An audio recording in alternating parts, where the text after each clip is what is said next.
Kain tayo, guys. Kain tayo ng lunch.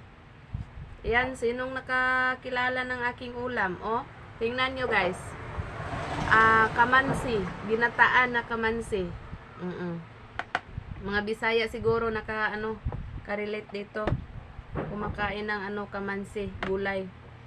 At meron tayong maliit na rice at saka paksiw.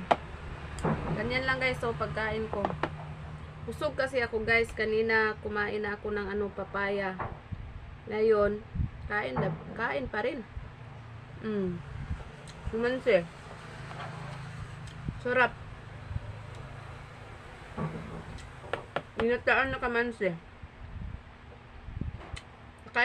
Kakain ba kayo ng ganitong pagkain, guys?